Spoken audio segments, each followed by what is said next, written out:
Imagine, demand, and build a world transformed.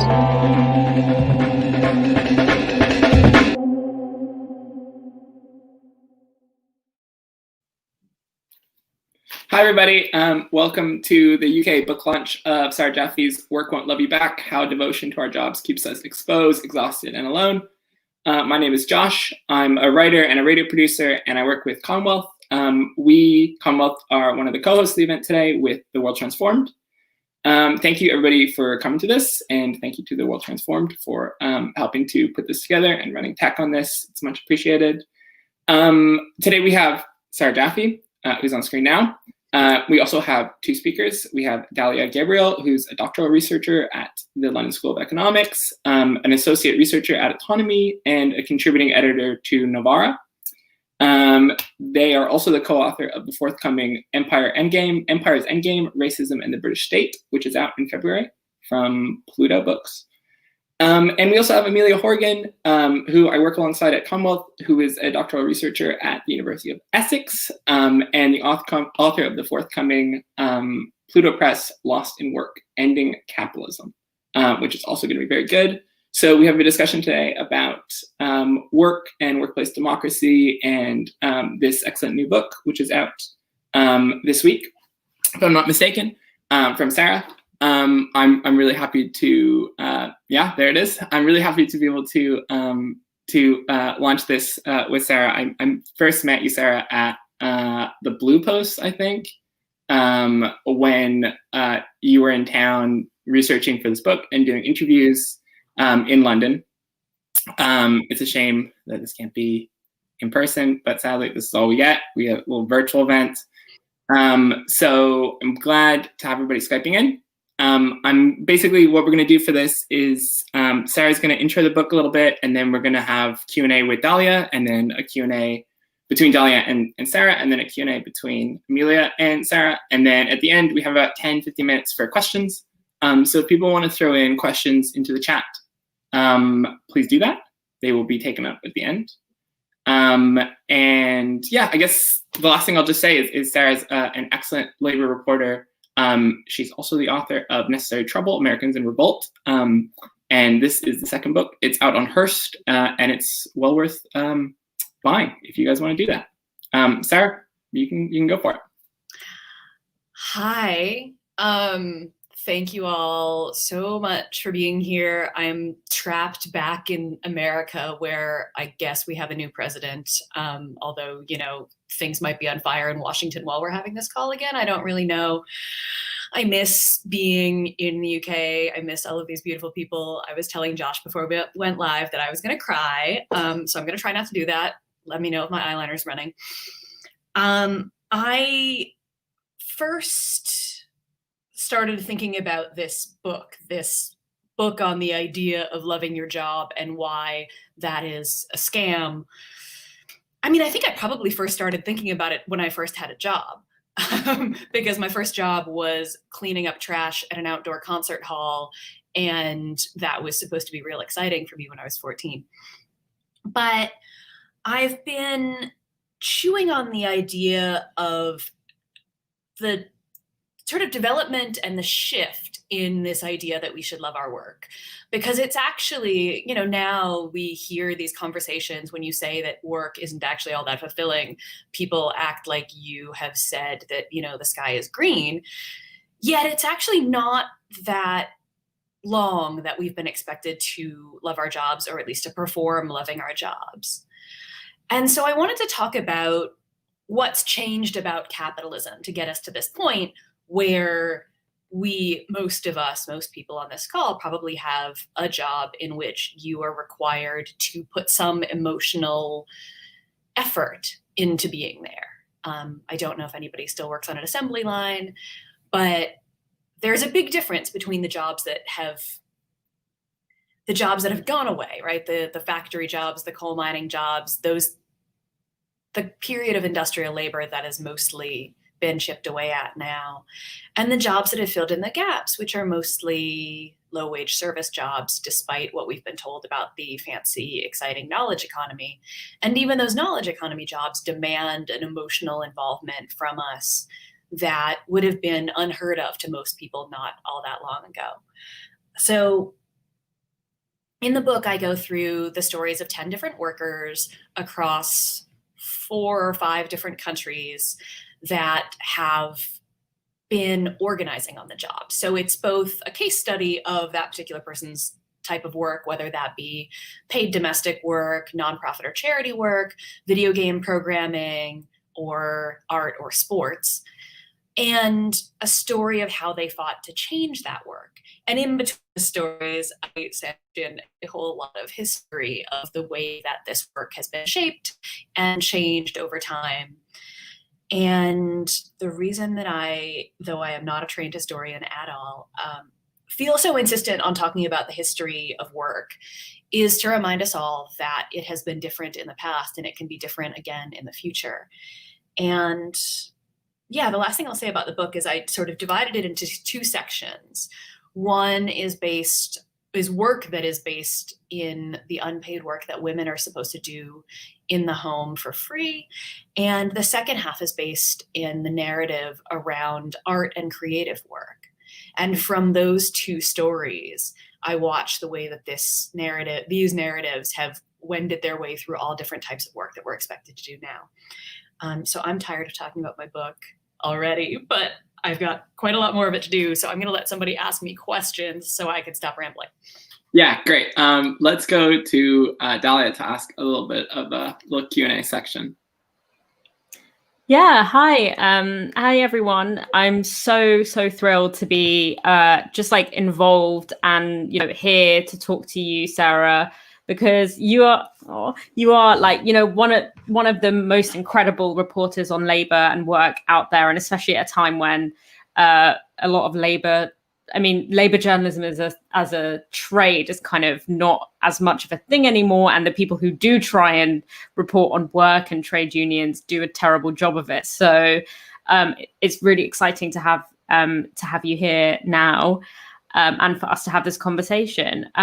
So my first question was kind of, I guess, like something of a strategy question, but also kind of raising, I think, some of the core issues that you just mentioned about like the knowledge economy and the kind of added layers of like emotional and of emotional work that doesn't get compensated. So in my work, where I mainly interview app-based workers, I found that when speaking to workers, I definitely had this really like this real attachment to this idea of being an entrepreneur or being your own boss, of, being able to like know the system better than others and using that to your advantage, or, having a social media brand that, means that you can, I found this a lot, and particularly in like care work and cleaning work as well, of like having a kind of Instagram brand, or even if it's like decorating your car and, clean and providing sweets and music in your car in a way that gets you high ratings. And that's kind of felt as like I'm being very entrepreneurial. And, I found like a weird attachment to that over that kind of Fordist compromise where, you have to go into work at a certain time in a certain place for a number of hours, and you answer to a boss or a manager who's like a person that you see sometimes, you take orders from them. And obviously, that shift masks a lot of what's really going on when it comes to work becoming more flexible. And, a lot of that is, as you mentioned, the kind of operational and emotional work being shifted onto the worker and not remunerated.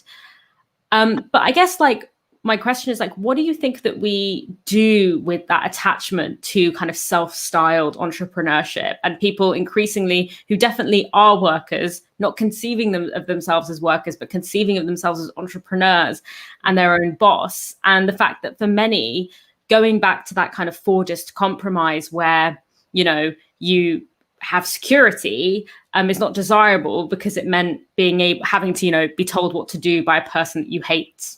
that you basically hated, probably.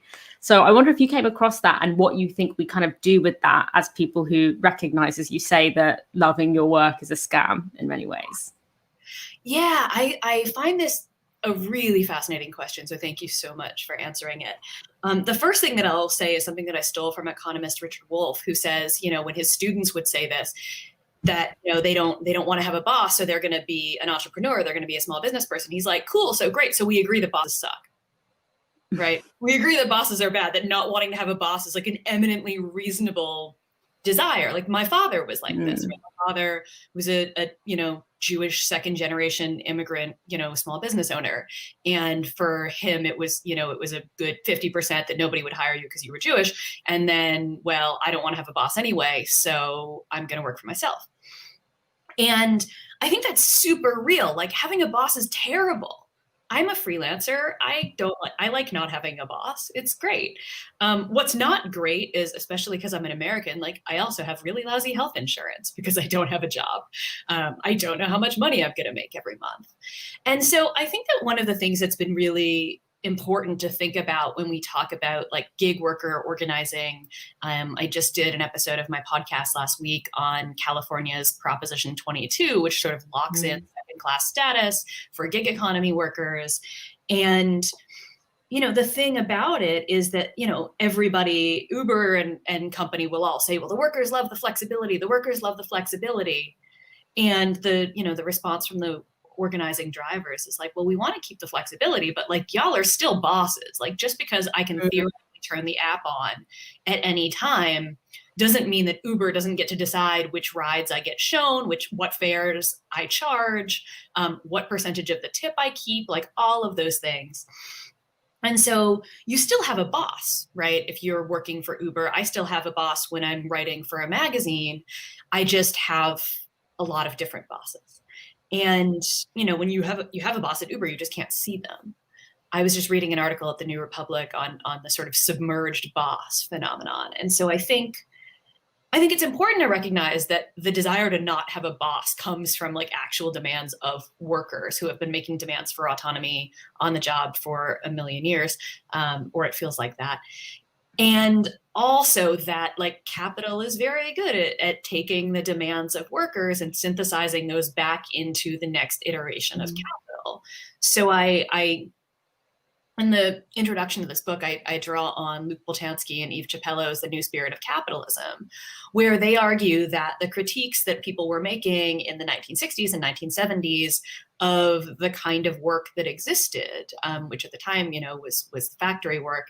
Everybody talks about Lordstown, which was this iconic General Motors factory that closed in 2019, where you had all of these workers sort of rebelling against the work itself, which meant not only, rebelling against GM, but also against their union. And those demands, when capital looks at demands for autonomy and more freedom and more flexibility and maybe some work that isn't so damn boring, that gets fed back to us as this entrepreneurial garbage, right? To like be your own boss and then brand yourself. And that's been going on, for quite a while. And I could talk about this forever, but I'm going to let you ask another question. Yeah, and I think that in a sense, the when it comes to like the demands that emerge out of this particular moment, I think a lot of the time, I find that people kind of ignore it when workers say, when workers express some kind of attachment to some elements of it, because we kind of want to say, no, we just want to go back to how things were. But really what we need to do is like create new understandings and new conceptions of what it means, of what work should do in our lives. And, and that doesn't mean necessarily going back to the Fordist kind of model. But so I also think that, and this is, I guess, kind of related. The pandemic has obviously thrown like a massive grenade into established ideas of work, of, who does what work, of who does and what is valuable and essential work, of commuting into the office 5 days a week, Many people have realized that they don't need to be in the office 5 days a week from like 9 to 6 in order to finish what they have to do. A lot more people have probably realized that they're in bullshit jobs and no one really misses them when they're not there.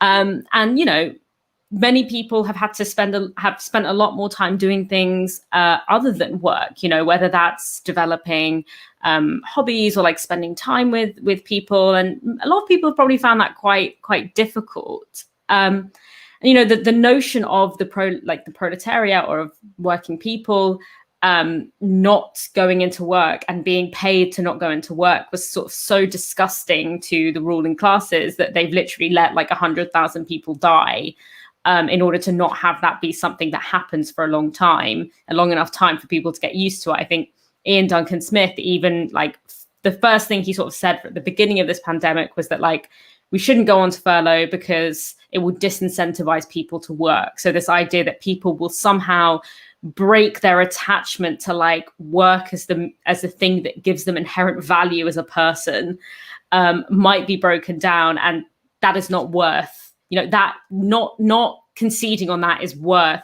literally hundreds of thousands of deaths. So I guess my question is, you know, do you think that the moment to make a serious intervention in that and to really capitalize on that, do you think that has passed? And if not, what do you think that kind of intervention should be? Oh my God. I mean, I love the honesty of these people though, right? Where they're just like, oh my God, if we pay people to stay home for like 2 months, then they'll never work again. Like, oh, you're telling on yourself there, friend. You know, you're making my point for me. My favorite personally was the lieutenant governor of Texas, who was just like, well, grandparents would obviously be willing to die to save the economy. And you're just like, you said that out loud. You know, we can hear you. You said that. And then like double down on it, right? The level of like honesty about how capitalism works that we're seeing is really interesting. And honestly, like, I don't think the moment is gone, because I mean, like right now, what's happening on Twitter is everybody is talking about like a bunch of guys from a Reddit board who gamed the short selling of a hedge fund that was going to, you know, short sell GameStop. It's hilarious, right? Because like I'm watching these, you know, like these very serious financial reporters talk about how the stock market exists to allocate value to productive industry. And it's just like, lol. buddy, you're saying that with a straight face in the year of our whatever the hell, 2021, where Jeff Bezos and company have gotten $3.7 trillion richer and working class people have gotten $3.9 trillion poorer. And oh, that must be a coincidence. The stock market is efficient. Elon Musk is the richest man in the world for having produced a handful of crappy electric cars. Like, what the hell? You know, like every day we get sort of more proof that the system is absolutely absurd. And I think that's great, as long as we can figure out ways to channel that into something other than just like suicidal cynicism, which is like an absolutely real danger when we're all trapped in our homes and haven't seen another human in person. And I'm just getting like super emotional about like, I'm looking at Dalia. And yeah, so the question is, you know, what do we do with this moment when everything is just clearly patently friggin' absurd, when like the things you might have enjoyed about your job at some point are just like unavailable, and now all you've got is the worst part of your job. Maybe now that job is making you risk your life, right? We just had a big strike here in New York City of the workers at the Hunts Point Terminal Market, which is a produce market that sort of wholesales produce to the produce stands around the city. And there are, you know, a couple hundred people who work at this giant market, and 6 of them have died of COVID and hundreds of them have gotten sick. And, you know, this was probably an okay job before. It was a union job before, but now it might kill you. And so, yeah, I think it's just getting sort of more absurd and also like more horrible and depressing each time, you know, we go back into lockdown, I think. And so it's, you know, not to be any more sappy than I already am today, but like, this is why I think moments like this, where we can actually get together and talk about it and feel less atomized for a little while, are really important, because that's the beginning of getting somewhere to change it. And, I wrote this book.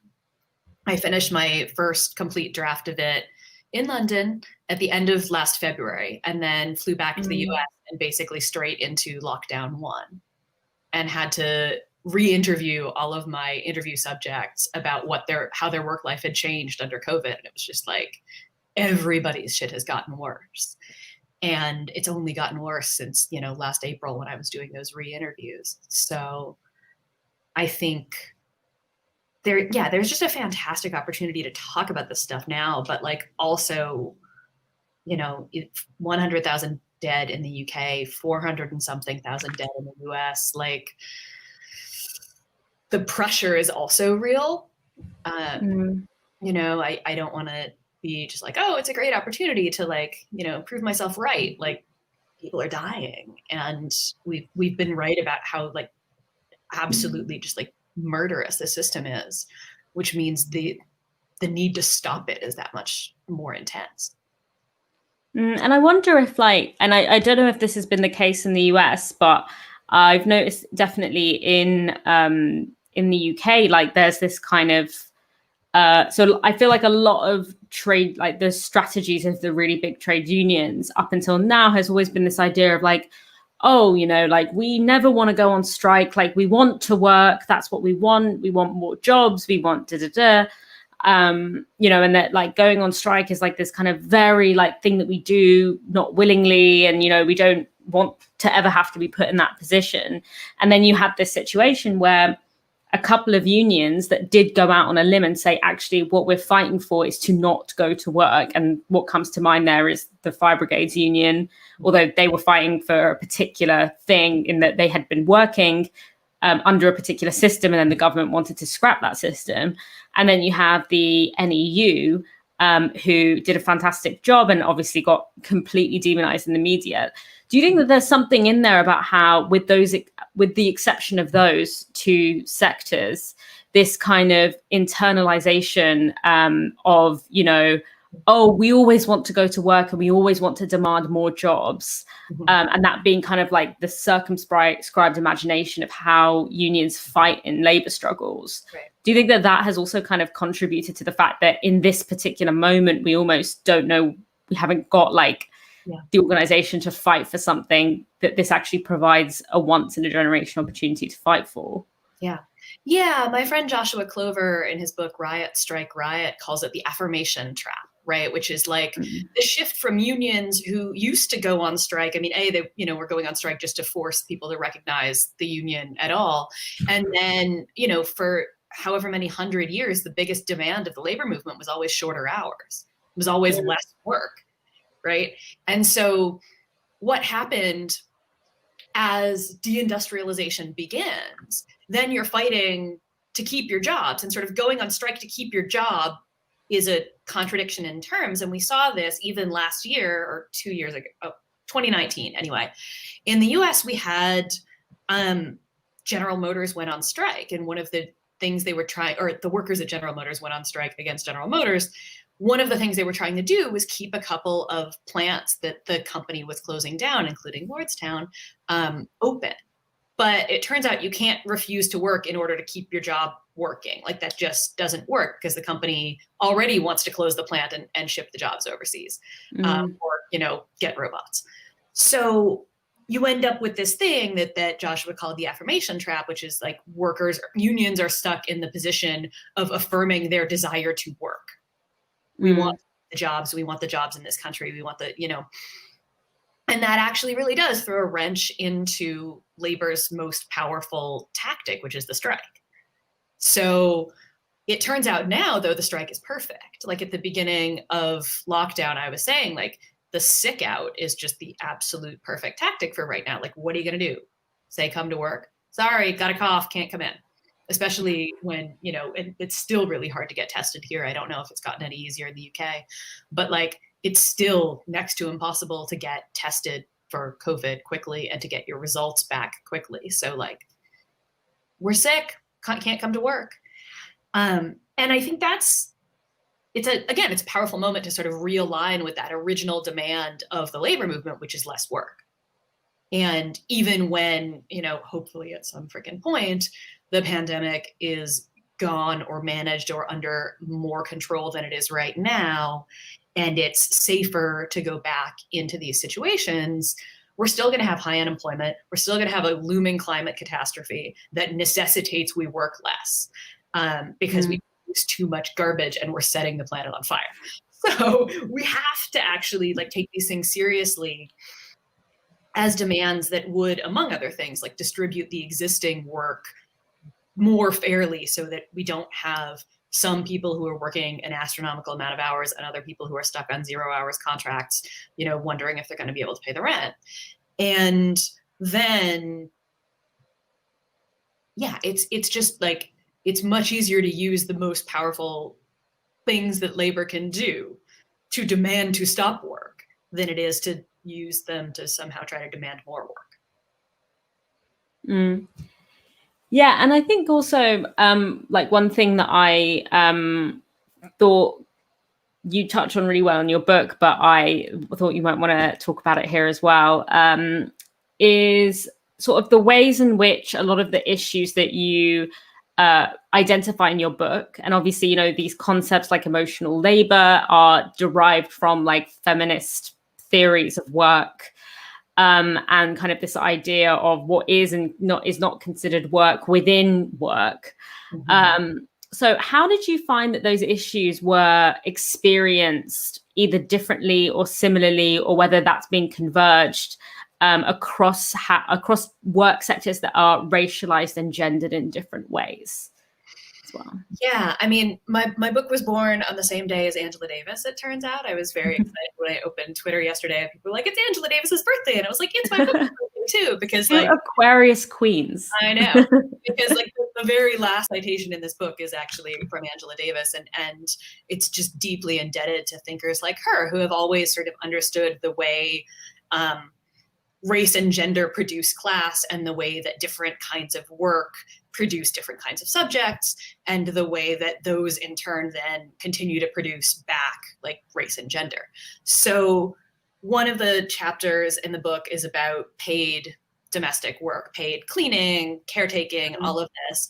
And it's in the US in particular, this is work that's always done in the shadow of slavery, right?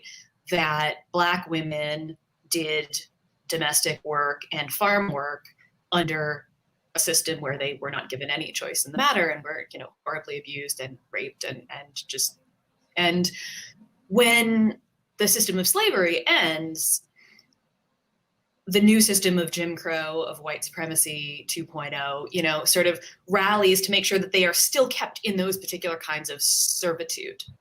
And that continues up until now, right? Where the people who do paid cleaning and caring work tend to be women of color, immigrant women, as well as still Black women. And that is deeply bound up in sort of our ideas of femininity and sort of white femininity versus Black and brown femininity, which is, you know, white femininity is pure and has to keep their hands clean. And other women are sort of naturally dirty and also somehow naturally really good at taking care of children. And all of these sort of narratives about who and what is naturally good at what thing, right, are just all throughout all of these conversations about work. You know, you get the flip side of it when I'm writing about athletes at the end of the book, which, you know, you've got like college athletes in the US who, you know, the NCAA, the Amateur Athletic Association, which is a joke, that makes billions with a B on the unpaid work of college students who play sports. And most of them are Black and brown, right? So once again, you end up with this industry of Black people's bodies being used for entertainment and unpaid.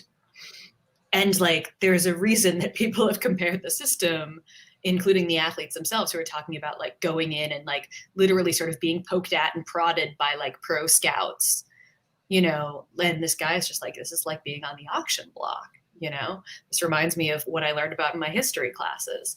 And so that history, it shapes the sort of immediate feeling and experiences that these workers have. It also has shaped the law, So farm work and domestic work were carved out of labor law in the US for a long time. And we continue to see that again up until today, up until 2014, when the Supreme Court handed down a decision that ruled that home care workers, again, the descendants of people doing paid domestic work, were not really workers in the same way other workers were.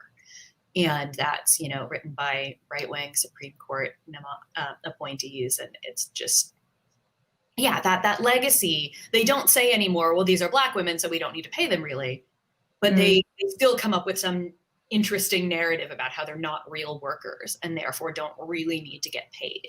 And that is in reverse, the sort of way that the narrative around college athletes is they're not really workers, so they don't need to get paid. And this is like a nerdy American point of whatever, but the guy that Joe Biden just put in charge of the National Labor Relations Board, for temporarily anyway, after he fired the Trump appointee, is the guy who wrote a decision that said that college athletes were in fact workers and did have the right to organize. So I don't want to get too optimistic about Joe Biden at all, but he probably didn't even know he did that. Don't worry, girl. He was on top of things when they put in job, because it would be a potentially huge thing that costs very rich people a lot of money if they suddenly had to pay college athletes. So I'm hoping for that.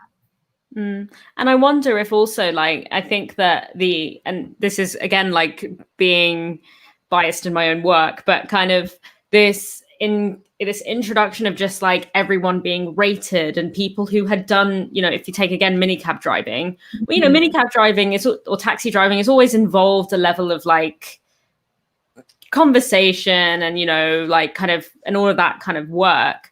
But that's not what you were getting paid to do. You were getting paid to take someone from A to B. And if you wanted to sit in silence and do that, you could do that.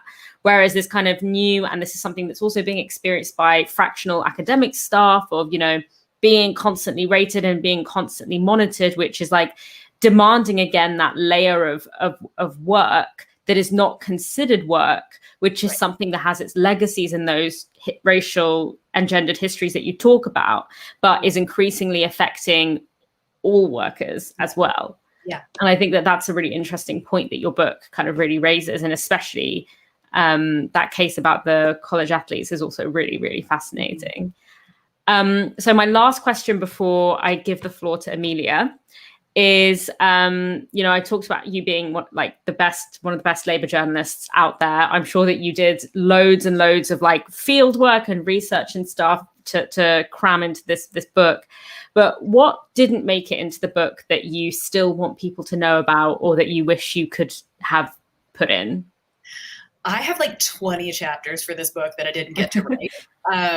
It's great. If anybody is listening and is an editor that wants to assign me any of these, I do have one that's coming out that's on nursing, which is obviously really relevant for the pandemic, in The Nation magazine. But I wanted to write about musicians. I wanted to write about journalists. I wanted to write about actors. And I wanted to write about also behind the scenes TV producers. It was in the proposal for the book because I had done this story on reality TV producers who were unionizing, because little known fact of the rise of reality TV is it was actually done to bust the writers' unions, because reality TV is scripted, right? There are writers on these things, but they are not doing the kind of writing that was considered to be the same as what people who were in the Writers Guild were doing. So I did an early story in my early years of being a professional labor journalist, 12 years ago now, on the organizing of these freelance writers who, were doing the unseen and unacknowledged writing of the reality TV shows that we all love so much. So I wanted to keep going and going and going. Going. And of course, Katie was already your book is too long, Sarah. And I messaged my editor at Bold Type Books in the US. And when the book came out and people were posting those wonderful stacks photos, I was but my book long makes it stand out in those stacks photos. So you should have let me have 2 more chapters. But yeah, I'm fascinated right now with the work of musicians. If you're Beyonce, you're doing fine. But the majority of people who make a living as sort of recording artists and musicians make their living by touring. And when you can't tour, now, what are people doing? So that's a story I would really love to write. So if anybody has an assigning budget that's listening to this, let's talk. Yeah, I think especially with like the government rejecting EU proposals to like have visa exempt, like visas for musicians, so that they don't have to like apply and pay for a visa and they can tour around the EU. And I think that's partly in order to kind of kill the creative industry and get, you know, that like that horrible campaign before where it was like, oh, are you a successful ballerina but you're not making any money? Train as a computer scientist. And that kind of like devaluing of those creative industries.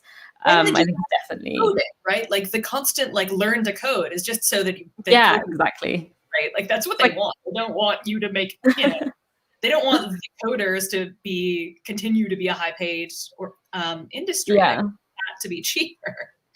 Yeah, and also like being a ballerina and being a coder are both very difficult, skilled things that you can't just like. Anyway, so those are my questions. Thank you so much, Sarah. That was such good food for thought, and now I'm excited to sit back and watch the conversation you guys have with Amelia. Yeah, I mean, before I pass off to Amelia, please keep throwing the comments in there and the questions so that we can have some questions at the end. But yeah, I'll pass it off to Amelia. Thank you so much. Amelia, you're muted. Oh, I'm back. That is just the sound of this year, isn't it?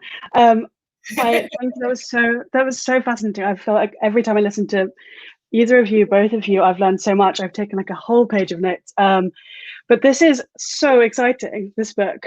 And I think what I found so compelling about it is it's a takedown of the ideological justification and intensification of exploitation, right? So this idea that you love your work justifies exploitation, but also makes you work harder. And I thought that was just absolutely completely necessary for the moment. And it was also just a wonderful exploration of exactly what work is like nowadays. And that's the kind of thing that you don't really see, right? And this is what I find so powerful about your work, which does lead me to my first question. So I found in my own research that it is so hard to find really decent journalistic coverage of labour disputes, of work in general, especially in the UK. So you might find an article which is like, the trains are going to be shut. Those unions, they're shutting the trains, poor consumers, poor travellers, right? But you never really find out about what the dispute actually is about, how it ended, and especially not the kind of view from the shop floor. And this seems to me to have a completely disastrous effect on democracy, right? In an expansive sense, and even in a narrow sense. And this is, as I said, a real strength of your book and your writing more widely is that you bring the experience of work as told to you by the workers you speak to, but also obviously drawing on your own experience as someone who, like almost everyone, has to work, right? But I wondered if you could talk a bit more about the tradition of labour journalism, what that means, what the kind of state of the field is in the UK and the US. Oh my goodness. Yeah. So this week there was the Hunts Point strike that I was talking about earlier. There's a Twitter feed that tracks changes to like headlines and abstracts in the New York Times. And so they caught them changing the headline on the Hunts Point story from something about like, you know, workers on strike for $1 more an hour to workers on strike threatens the food chain in New York City. And Matt Pierce, who's a reporter at the LA Times, sort of caught it and was just like, one of these headlines is written from the point of view of the workers, and one of these headlines is written from the point of view of capital. And what's happened to labor journalism is that you get better labor journalism in Bloomberg, Businessweek, and the Financial Times than you do in, you know, your average, you know, big city newspaper or whatever. And of course, have spent most of my career in the US, so my US media, my UK media takes are not quite as up to date as I would like them to be. But it's really interesting, right? That like, you know, my friend Josh Idelson, who I used to do a podcast with, got hired as a full-time reporter by Bloomberg. That's who's going to invest in having a labor reporter. And why? Because they want to know what the workers are up to, because they get that it matters. Whereas, like the death of the local newspaper and the consolidation of everything into, hell conglomerates owned by Rupert Murdoch, who is at least a, transnational problem. The way that we've lost the coverage of, local areas from all sorts of angles, but B, like when all the coverage is centralized in London and New York, then that's also where capital is centralized. That's also, more and more likely as newspapers become sort of luxury products for people who are in, flying business class, that you will get the labor story from the point of view of capital. And I think it has disastrous effects all over the place. I don't know if he's actually in the audience, but I want to shout out my friend Tom Mills, who's an excellent UK media scholar, that like it has absolutely disastrous effects for all sorts of things, right? From talking about like the election of Donald Trump or Boris Johnson to, Brexit, to just day-to-day functioning of working class people. So it was funny because during the first couple months of the pandemic, I was joking, everyone's a labor reporter now. Because all of a sudden people were like, oh my God, what's happening in the workplace is actually really important and we have to cover this. And it was both great and terrible because like, it turns out that like every other kind of beat reporting, labor reporting is a skill. Like I'm very aware of what I don't know in the UK because I don't know the law as well. I don't know the history as well. I don't know the media layout as well. But I do have one transferable skill, which is that like, I understand what a union is and how it works. I understand sort of the power dynamics in a workplace. So at least there's that, even if I don't have nearly the sort of awareness of UK labor law that somebody who had been doing what I do for decades longer in that country knows how to do. And I think the other thing I will just say before I go off of this subject is that, once upon a time, unions invested in the news, right? Didn't the Sun used to be owned by unions back in the day before it was a rag that you're not allowed to read because it's a scab paper? See, I know that much. And so, unions, of course, have much less power in all realms these days, and that includes, they have much less capital to do things like invest in newspapers. That said, it would be a really good idea, guys. It's actually really important for people to know what the union is and what it does and how it works.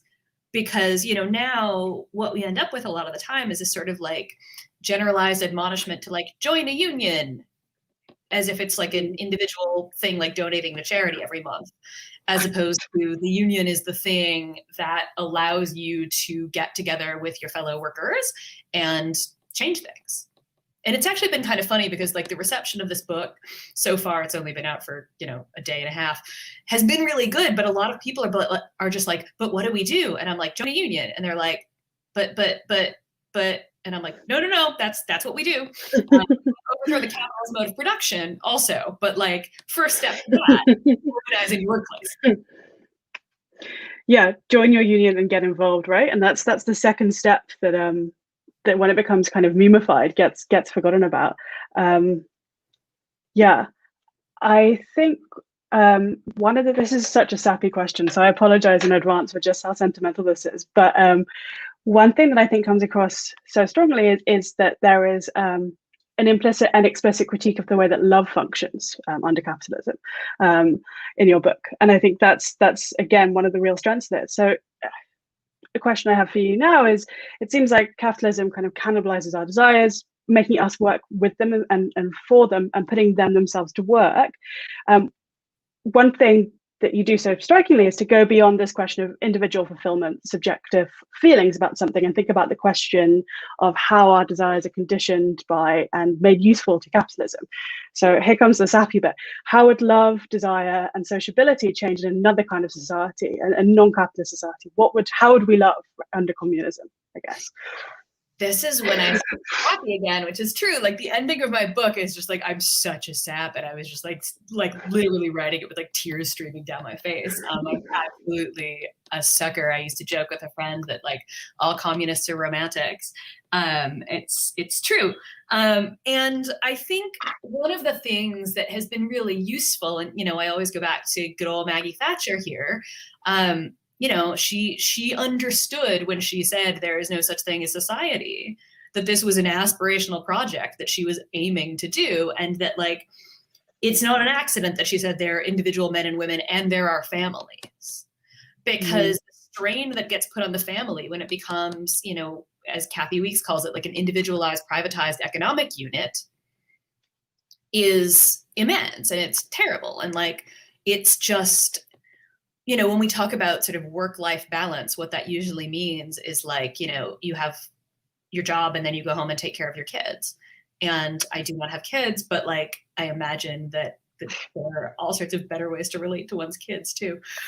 But I think the thing that I want to get at in talking about how we care about each other is that it is the basis for solidarity, right? That like, when one is on the picket line with one's coworkers, or, you know, supporting strangers in the case of like going to do picket line support at something like the Hunts Point strike, you might not like each other, and you don't have to, but you do show up with a feeling of love, that this is important, that other people are important.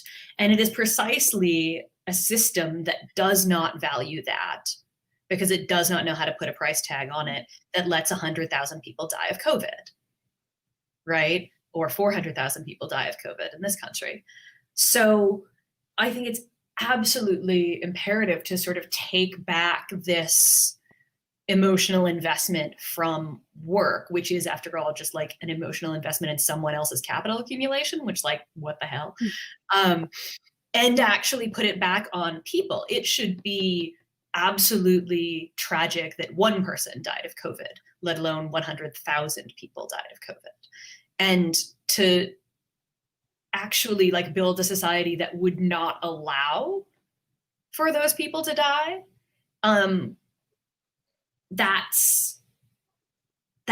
it requires such a deep change in how we think about the value of humans.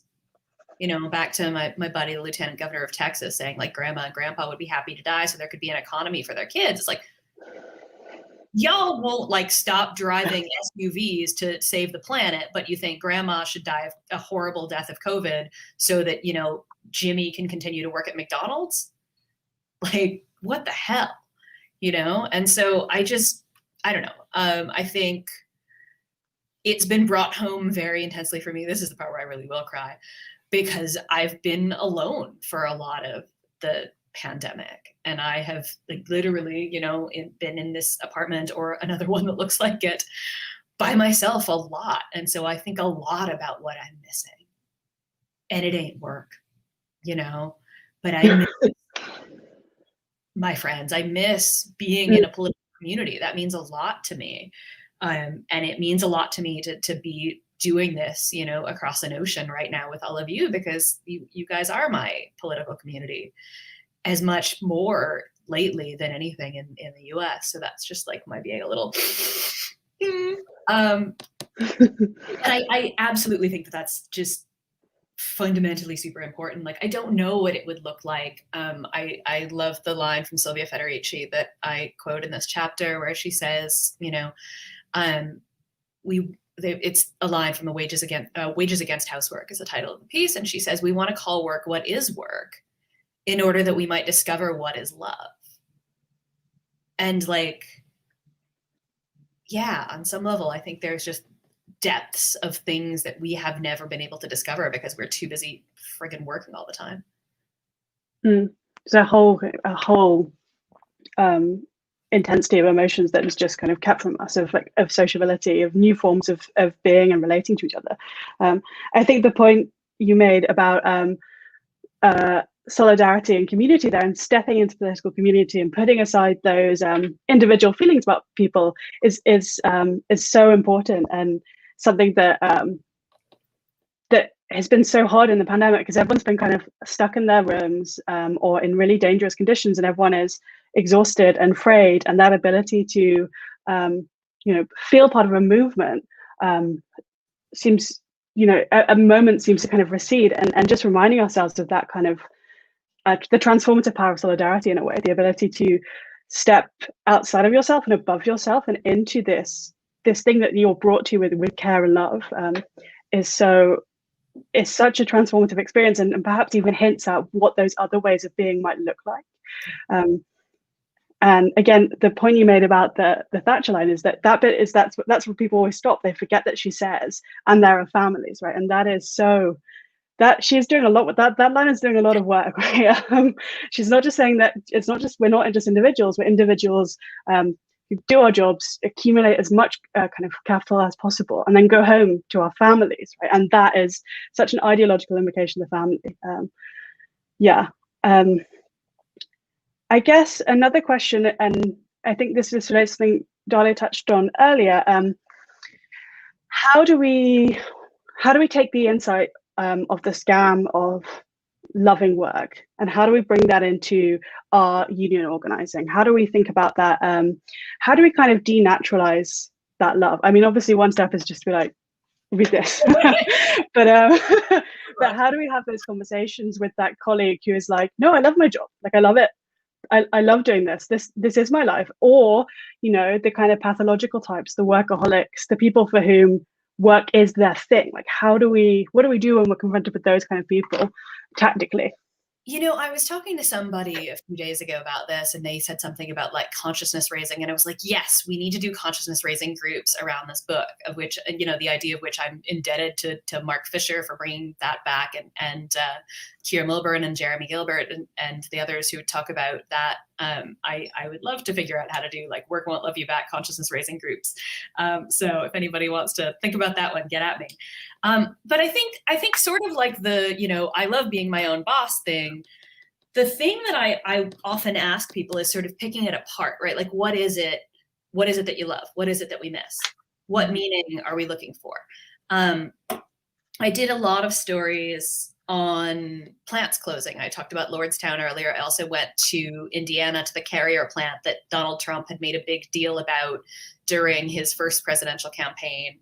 And, in talking to the folks who are losing their jobs, in talking to people in this, this older form of work in a way, right? In industrial labor, where you're not necessarily expected to be emotionally invested in the thing you're doing on the assembly line. You're just supposed to show up and do it.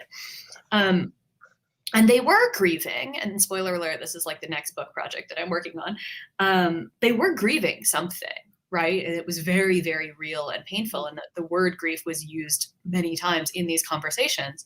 Was also true of Anne-Marie Reinhardt, who's the worker at Toys R Us that I profile in this book, that you're absolutely grieving something that you lose.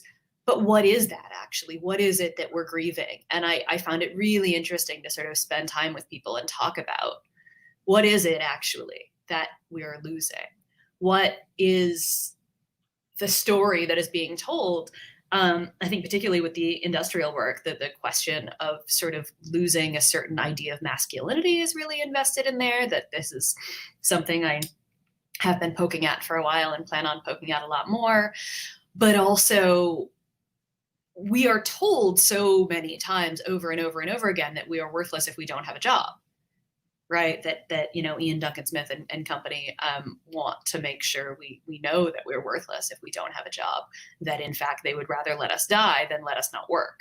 So it's really hard to break that, right? We're all shaped by this thing that is, I sort of go back to Gramsci in this book, because of course I do, talking about how common sense is a material force. It's not just sort of la la la here. It's actually like in the institutions that shape us every day. And, I start this book with the line, I love my work. I'm sitting here like, yay, I get to talk with my brilliant friends about this book that I wrote, and this is so exciting and it's fun. And also like, oh my God, there were periods when I was finishing this book that I wanted to jump out a window. I wanted to throw my computer into the Thames and never look back. And it was miserable and terrible, and I was deeply depressed. And it's just like super real. And so I've had to sort of deprogram myself at this. I thank Kathy Weeks for writing The Problem with Work for helping me start that process. And like, I think it's really interesting to get at what is it that we actually miss. It's been really interesting for me to ask myself what I miss. Yeah, I think that the point there about the kind of lack of possibility of recognition as well from other things, right? As work spreads over more of our time, and the rest of what we might term kind of civil society or other social institutions are so stripped back, right? Like, where do people find that community? Where do people find that recognition? Remember there was this kind of that ridiculous Dettol advert on the tube in the summer, which was like, try to make work like you know, it was like getting on the tube, going to work, having a coffee, and it presented these as like, you must miss these things so much. And obviously it was ridiculous, but there was a kind of grain of truth in it, because for so many people, that is their life, right? Because the other sources of sociability have been made incredibly expensive. Kind of people are cut off, people are very lonely. And this is the thing you point to again in the wonderful conclusion to your book, where you talk about the number of people who report not having any friends, right? And if you don't have friends, but you have work, right? That no wonder people are developing these kind of attachments which can be exploited. Yeah. And other things have been made to be more like work. Like I deeply hate dating apps, because it's just like, this is like a job interview. I don't want to go on a job interview on Friday when I'm done with work. You know, I don't want to be swiping on Tinder for then some odd conversation that's going to be like a freaking job interview. Like, how is it that we make everything into work? It makes me nuts. I hate it. I hate it so much. But it's interesting, right? Because like all of these things have now turned into more ways to brand yourself, sell yourself, promote yourself. You know, it's been like, everybody knows that, like, you know, on January 6th, a bunch of Trumpies tried to, you know, lynch Alexandria Ocasio-Cortez and company. And I had been trying to like stay off social media a lot before that, because it just is depressing. And then of course, like, things are happening at light speed in this stupid place that I have to call home for a little while longer. And so I've been on social media a lot more. And then my book is coming out, so then I have to be on social media a lot more, because I have to be promoting this thing. And like, it gets all caught up with your sociability in these ways that are really complicated and difficult, right? Like, these people who are all on this call with me are all my friends, and I do like miss hanging out with them and talking about things that aren't work. But also we talk about work when we hang out, and that's a thing. And we talk about politics, which is and is not work. And the lines are really blurred and difficult to separate. And I, on some level, like, wouldn't have it any other way. Like, some friends were encouraging me to date men that I did not have anything politically in common with, and I was like, how well do you think that's going to go over? You know what I do? You know who I am. It's just, you know, it's impossible. But like, right? But what might it look like? Let go of that. What might it look like to be? I mean, what might it look like to not have to have my political identity be like a weird niche thing because like everybody was also a communist? That would be great. It's getting bigger. There's more of us now. I'm 40. I remember a time when like you couldn't say that out loud, and now the Financial Times is still, you know, running previews of my book, and I'm just like, yeah, I'm still a Marxist. So it's both been great, but it is also kind of weird, right? In a way, like my work has just expanded into another part of my life. I think it shows how much the critique of work and through that the critique of capitalism appeals to people. It resonates with people, and the kind of sharpening of people's experiences as austerity kind of, you know, it's been more than a decade, right, of austerity in the UK, and people are are really feeling those sharp edges of contemporary work. And okay, this is the last question from me, and it is it's a tricky one. They've been sentimental, from sentimental to very hard, but this one is I guess there are two elements to this. So what, if anything, makes work better? So that can be some of that is obviously things which are, if we had transformed work completely, if we had a different way of producing, different relations of production, right? Okay, that's one element. But the other element is, is there differences in experiences of exploitation and different degrees of alienation within capitalism? And what can people do to try and make their work better? Yeah. So I'm rocking my William Morris themed nails today because I love William Morris's sort of ideas of what made work pleasurable was hope of rest, first of all. So like less work would make work better. Hope of product, which means you actually get to control the thing that you're making, right? This is like very specific, like Marx's at bottom theory of alienation is you are alienated from the things you're making and doing. I made this book, but actually the publisher owns the rights to it. And there's only certain, it's mine, but it's not really mine. And I still would say that I am much less alienated from this book than, my buddy Chucky is from the cars that he was making at GM, right? Where he has like absolutely no claim on that thing out in the world other than being like, hey, I work at that factory. So hope of product and then hope of pleasure in the work itself, which is a complicated one. But I would say the thing that really matters is power. It's some ability to push back on somebody who's telling you what the conditions are going to be. It's some ability to say, I'm not going to take this level of crap. So I worked in restaurants for a long time before, during, and after university. And at some point I ended up moving back home, and I mentioned my parents being small business owners. My parents had health issues in my mid-20s, and I ended up moving back home to run their business for them.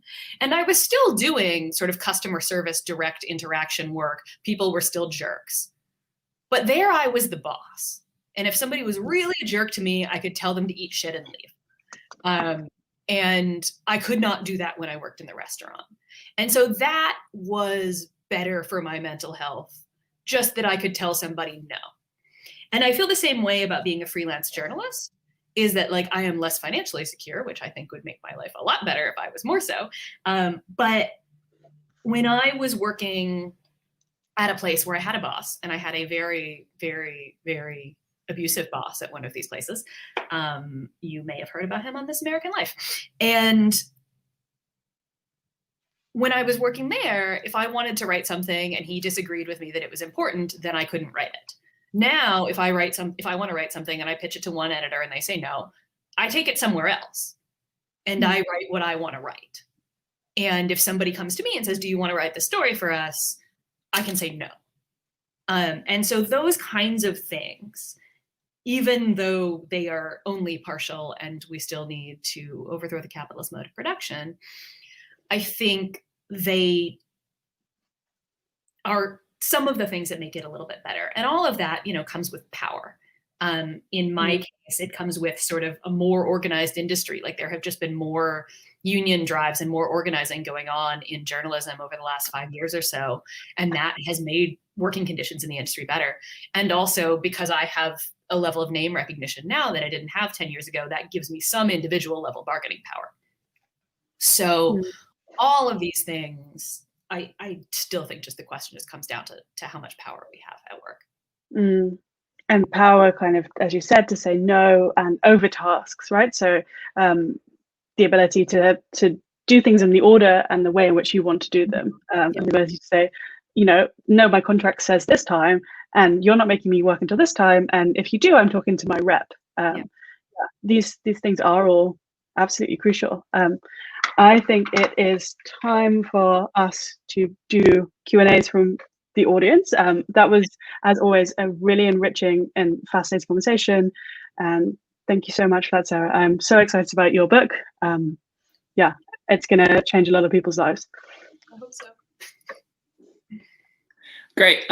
Sarah, do you want to do 3 questions at a time, academic style, or do you want to do one back and forth?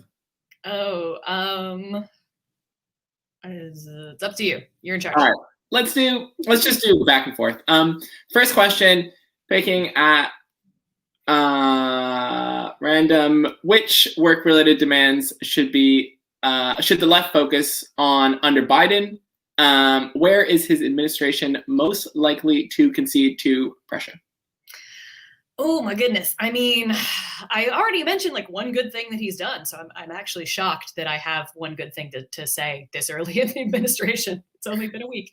So there's a thing called the PRO Act, right? Which is a collection of demands that labor has been making that people are saying that they might be able to get it through budget reconciliation, which means it would not be hung up by a filibuster in the Senate. Sorry for people who have no interest in Senate procedure. American politics is stupid. The important thing to know in that case is that Bernie Sanders is the Senate Budget Committee chairman, and that means that we have actually somebody with real power who is on the side of working people, who is going to decide what gets shoved through in probably the only things that will ever pass the stupid Senate when it's this deadlocked. So I think that's really important, but also so much of labor law in the US is down to state and local levels. So I think really something like a $15 an hour minimum wage, if it gets passed at the national level, by the time it's phased in by 2025, it's going to be, it's already not enough money for someplace like New York. So there is a way to think on the national level, which is great, but also think about the places like Seattle, which is was the first place to pass SeaTac Washington was actually the first place to pass a $15 an hour minimum wage. But places like that can be an example that then spreads. And I think we should not forget about that when there's a Democrat in the White House, because the Democrats in the White House often screw us, and the Senate is a terribly reactionary organization that should be nuked from space once Bernie's no longer budget committee chair. Great. I know we have 2 from Theodora. I'm going to ask you to try to mush them together there. One of them is your thoughts on UBI and whether UBI provides us some way out. And the other one is, how has working from home during the pandemic impacted upon union organizing, and in terms of removing the workers the feeling of a workplace collectively and decision-making? Yeah, so my answer on the UBI is we're only going to get one if we already have a strong workers movement. Otherwise, the only kind of UBI thing we're going to get is absolute crisis, like Trump sending out $1,200 checks when everything is on fire, or it's going to be at the expense of having a functional social safety net, which the US doesn't really have, and the UK only has a little bit more of one. But I do miss the NHS. In terms of working from home, I think it's been interesting, right? Because on the one hand, you're not seeing your coworkers every day. On the other hand, you're also not seeing your boss every day. So the ways in which if you can find ways to communicate, do not use your work email to organize a union. Your boss can always read your work email. But if you have other ways to talk to your coworkers without your boss around, that could be easier now. And also, I think, again, the question of work has gotten more crappy for pretty much everyone under the pandemic, even if we are working from home and are mostly fairly safe. So I think it gives us an opening to think of ways to talk about work. And I don't actually know if this listener is from the UK or the US, but in the UK, you can just join a union. In the US, you don't really get any benefits from just joining a union unless you actually unionize your workplace. So I think that the strategic questions are a little bit different, but in either case, I think there's interesting opportunities now to think about how we talk to each other and how we, should, when we get back into the workplace, if that is a thing that happens, make sure you have everybody's contact information. These are good things to have. Cool. Next one. I wonder if Amelia and Dalia might also be interested in this question, which is, any advice for people who just finished the higher education and are approaching the job market? How does one avoid being tricked even more? God, I do not know. I'm so sorry. I just want to say I graduated from university in 2002 into the recession that was happening right after 9/11. And then I finished graduate school in 2009 after the global economy had just collapsed again. So you have my deepest sympathies because it sucks out there. And I think right now, like the problem isn't being tricked right now so much as the problem is just like, there's just nothing. And like the situation is just really bad. And so, you know, I think a lot of people are going to be taking what they can get right now. And that's super, super real. And I wish I had like advice that I could give that would, you know, just make all of this disappear. But I do think that what's going to be really important is that like now you have a generation of people who are making up a larger and larger part of the workforce who have lived through these successive experiences of just like global freaking catastrophe that has shaped our working lives. And so it's harder and harder for people to say that like everything's great. Like you can't tell me that capitalism makes sense when some dudes on a subreddit just like broke Wall Street, which is great, frankly, like break Wall Street more. But right, like it's just more and more obvious to more and more people that things are bullshit. And so I imagine that like when you get into work, whatever that might be, you will probably have more coworkers who agree with you that this is all a scam. Dalia? Amelia, Yeah. anything to weigh in? I mean, I think that is certainly true. I do think, and you know, Sarah's book goes into this really well about academia and how actually I think it's kind of surprisingly, I found it surprisingly hard to mobilize like my fellow grad students and PhD students, because there is just a real sense of like, we're doing this because we care about it and we love it and all of that. And I also think that because of the way that higher education is right now, is that more and more people who have massive safety net, like a far larger proportion of people who are doing PhDs now are people who have a safety net. And so they feel able to like sit out, you know, when we were fighting for extensions in light of the pandemic, because so many people, including me, like I was just about to go on my field work and then suddenly, you know, it got completely destroyed by the pandemic. And I was like, okay, I need a funded extension.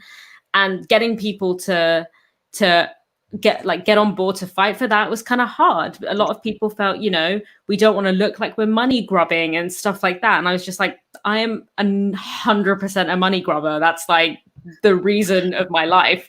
But like, I think that is one thing that is really difficult in academia, is that it is so much like so framed as like a although you're not talking about higher academia specifically, but when I talk about like the academic job market, and I think a lot of other places as well, is this kind of idea of, and especially a lot of public sector work as well, of like healthcare and you know, education and all of these things, that it's almost seen as like a vocation, and therefore you having demands for more money or less work is seen as like distasteful. But I think, and that's why I think that the fact that the NEU won is like really, really significant, because it was kind of like to win on that demand to not go into work is something that has not been won for a long time. So I really hope that we can use that to pressure other unions and other sectors to start feeling more comfortable to actually put forward that kind of demand. I think there's also, for a lot of people starting out, there's this career issue, right? Which is like, I need to go along with everything that is told to me, because in 5 years, the person who's doing this thing is going to be the person making those hiring decisions. And I think we know in higher education, this is like total nonsense, right? There are like hundreds of people going for like a tiny amount of jobs. So it doesn't matter whether you sucked up to some awful neoliberal shill during your like first year of your PhD or whatever. Like if you were like, no, I'm going to cross the picket line because maybe I'll get a job. That's not how it works, right? Like the way we build power is not by sucking up to managers, looking like staying as long as possible in these kind of ridiculous competitions with each other, where it's like, no, I'm not leaving till 5:30. No, I'm not leaving till 6. Like that, those pressures are really there for a lot of young like graduates, people who've just left university, and that attitude is like is obviously personally harmful, right? But it stops solidarity with your fellow workers, and it pits you against each other, and that's something which you get around by being active in your union and talking to each other and just complaining, right? Seeing what people are annoyed about. It's not going to create more jobs, right? That's not going to solve the serious issue of underemployment, but it is going to make jobs you're in, whether that is kind of prestigious vocational calling jobs or like service work or less prestigious kind of work. Like that's the first step always, is see where your colleagues are at, like what are they thinking. Don't try and like compete with them for scraps. Try and win the whole table, plate, both. Yeah. I like that endorsement of complaining. Yes. I really like this next question, which is from Beth, and it's, how can we build solidarity amongst gig economy workers who may have several jobs, some they proclaim to love more than others? And I'm thinking of creatives who may work across 2 to 4 jobs at a time. Yeah, I mean, there is such a way that like Uber and Lyft and Deliveroo and whatever are like subsidizing people's, careers in the arts, especially now when like, again, we were talking about performing arts, like those are just not happening right now. So people are finding ways to do whatever they can. I've talked to lots of people, particularly, in California, who work in film and are in between PA gigs, are, driving for Uber. And so, yeah, I think that's a really interesting place, because like these gig companies can be places where like on some level something we'd call like cross-class solidarity is happening, except if we're all driving for Uber, then at that moment at least we are all in the same class location. So I think that's a really interesting point for solidarity, if we can figure out how to organize Uber drivers, because again, Uber controls the app and it certainly doesn't like to have you talk to each other. And yeah, I mean, what does it say when we have internalized the idea that like we have to do other work in order to be able to do our real job? Like I was working in restaurants and I was doing freelance journalism basically for free or for like $50 a pop, so that I could like get to a point where I could have a career. The scholars that I quote in my book call it hope labor, right? It's this work that you do in the hopes of actually being able to like get paid for it someday. And that's just like crazy, but we have absolutely normalized it. And the thing to do is unnormalize it, I think. And maybe we'll do this last one. It's a little bit of a theory question. Do you believe that a movement using similar tactics to the Wages for Housework movement would be able to be effective at pushing for a complete rethink of work today? Yeah, that's a for housework, really right? good question. Yeah. Huh? Yeah, I love wages for housework, but I think the question is like, what tactics, right? Because we've seen things in some places where, the return of the women's strike in Poland around abortion law was really interesting, right? That kind of question of sort of mass demands around work is really interesting, right? The thing that made the shorter hours movement, the shorter hours demand unifying for the labor movement, was that everybody could get behind it regardless of what kind of work you did. And so I think that's an important thing to think about now, when like already a labor movement that's fragmented by sector and industry is just shrinking anyway. We might as well be thinking about what are the big top line demands that would help everyone. And so that's a question, but like, I wish I had more ideas of good tactics that would make that work. I would have written that book if I had them, if I had the solution. I think one thing that's maybe relevant here is something that you mentioned earlier, Sarah, is the politics of time and re-radicalizing demands over time. It's not exactly the same as wages for housework, because that I guess the wages for housework kind of framework is a concrete demand, but it's also a way of transforming. It's ideology critique as well, right? Like it's something concrete, but it's also a way of transforming a general perspective about work. And I wonder if time is another kind of thing which has that characteristic, in which you can say, okay, here's a really tangible demand. Here's that you can talk about. It's quite concrete, but it makes people think about, actually, what do I do with my time? Who controls my time? When is my time free? What would it mean for my time to be really free? So I wonder if there's a similar character there. I mean, I do think that some of those tactics around wages for housework, which show that kind of, in some ways, the double character of housework and social reproduction and care, which is that it's done. There are moments in it which are kind of genuine, loving, caring, but there's also exploitation, the burden of it, and unfair distribution. Some of that stuff does appear in some of the contemporary wage and unwage action in the socially reproductive elements of work. So teacher strike is a big one, right, where they are able to use the ideas of care and caring for the kids and community in a way which is effective, and it goes against the papers being like, you don't care about the kids, and like, actually, we do, you don't. So I think those legacies can still be seen in those struggles within the social reproductive kind of element of the economy today. Yeah, I mean, I think that there's a way that you can kind of connect these two questions, and one thing that I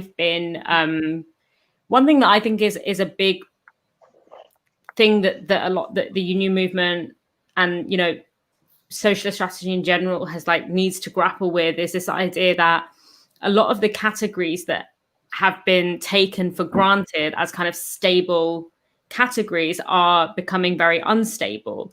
Categories like work, like what work is. So, before it was like, work is what I did when I went to my workplace. And that's not to say that that's always what work has been, but that's generally the unit around which unions have organized their strategy.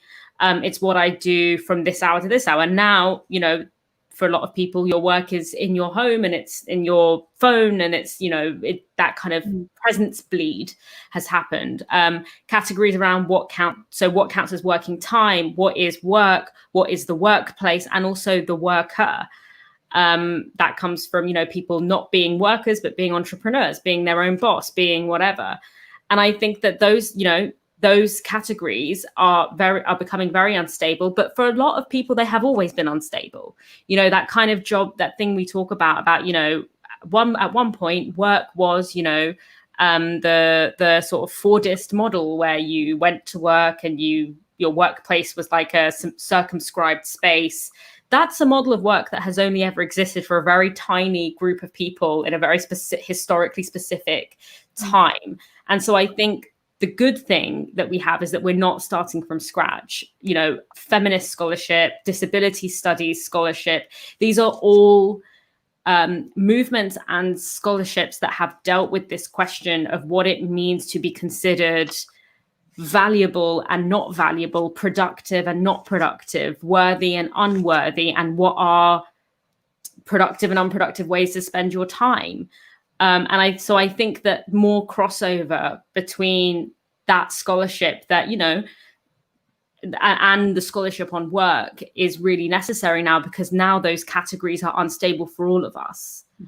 So I think that that's something that we're going to have to really grapple with, that not everyone considers themselves a worker. And even those who do not consider themselves as a worker in one thing or for one company. Workspace is very, very difficult to define for a lot of people, and so is working time.